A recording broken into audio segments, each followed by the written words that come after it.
تعوذ اور تسمیہ کے بارے میں ہم پڑھ رہے تھے.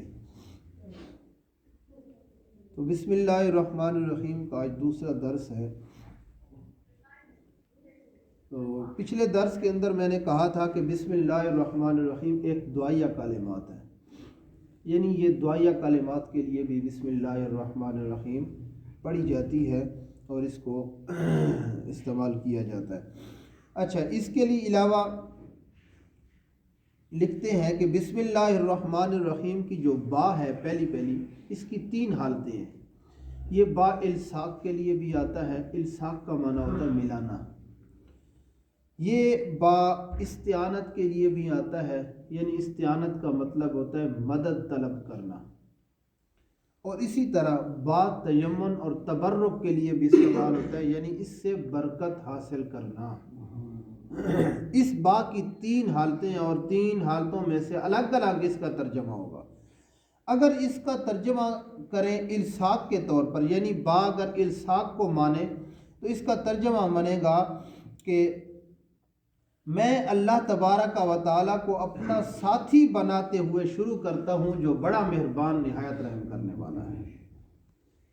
اسی طرح اگر با کا معنی استعانت کے طور پر ہم کریں تو اس کا معنی بنے گا کہ شروع کرتا ہوں اللہ تبارک و تعالیٰ کے نام سے مدد طلب کرتے ہوئے جو بڑا مہربان نہایت رحم کرنے والا ہے. اور اسی طرح اگر اس کا معنی کریں بائے تبرک اور تیمن اور تبرک کے لیے تو اس کا معنی بنے گا، حدیث پاک کے اندر بھی اس کا ہے کہ اس کا معنی بنے گا کہ اللہ تبارک و تعالیٰ کے نام سے برکت حاصل کرتے ہوئے جو بڑا مہربان نہایت رحم کرنے والا ہے. اب اس تینوں کا جو دلیلیں ہیں وہ ایک حدیث مبارکہ سے اور قرآن مجید سے بھی ہے. اسی طرح جو مدد طلب کرتے ہوئے ترجمہ کیا گیا ہے اس کا 12 سپارے کے اندر آتا ہے وَقَالَ ارْكَبُوا فِيهَا بِسْمِ اللَّهِ مَجْرَاهَا وَمُرْسَاهَا إِنَّ رَبِّي لَغَفُورٌ رَحِيمٌ. نوح علیہ السلام نے کہا تھا لوگوں کے کہ تم لوگ اس کشتی میں سوار ہو جاؤ اللہ تبارک و تعالیٰ کے نام سے، اس کا چلنا اور اس کا ٹھہرنا میرے رب کی طرف سے ہے، بے شک وہ بخشنے والا اور مہربان ہے. مطلب اس اگر مدد طلب کرتے ہوئے استعانت کا معنی کریں تو اس کا جو دلیل ہے قرآن مجید نے خود دی ہے. نوح علیہ السلام نے کشتی پہ لوگوں کو سوار کرنے کے لیے اللہ تبارک و تعالیٰ سے مدد طلب کی تھی. اور اس کا اگر ترجمہ کریں تبرک کے طور پر تو یہ بھی حدیث مبارکہ کے اندر آتا ہے کہ جو بھی کام اللہ تبارک و تعالیٰ کے اسم کے بغیر کیا جائے وہ برکت سے خالی ہو جاتا ہے. یعنی اگر ہم اللہ تبارک و تعالیٰ کے نام سے کوئی کام بھی شروع کرتے ہیں بسم اللہ الرحمن الرحیم کوئی کام بھی شروع کر لیتے ہیں تو وہ برکت والا بن جاتا ہے.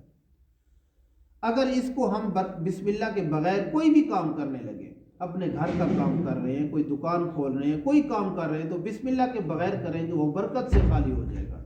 یہ نہیں ہے کہ دکان کھلے گی بھی نہیں، وہ برکت سے خالی ہو جائے گا. اسی طرح امام فخر الدین رازی رحمۃ اللہ تعالی علیہ فرماتے ہیں کہ سب سے اچھا جو ہے اس کا جو معنی کیا جاتا ہے وہ الصاق کا کیا جاتا ہے. کیوں کہ یہ رب کے ساتھ جوڑ دیتی ہے. الصاق کا معنی ہوتا ہے ملانا. اور کیوں رب کے ساتھ جوڑ دیتی ہے؟ جو بھی کام کرنے سے آدمی بسم اللہ الرحمن الرحیم کرتا ہے لہٰذا وہ اللہ کو یاد کرتا ہے اور اللہ کو یاد کرنے سے انسان اللہ کے قریب ہو جاتا ہے. تو سب سے زیادہ بہتر یہ ہے کہ بسم اللہ کا معنی جو ہے با جو ہے یہ الصاق کے لیے آئی ہے اور الصاق کا معنی ہوتا ہے ملانا. جو بھی کام کرے گا آدمی بسم اللہ الرحمن الرحیم پڑھے گا، اللہ کا نام لے گا اور جو بھی اللہ کا نام لے گا اللہ تعالیٰ کے قریب ہو جائے گا.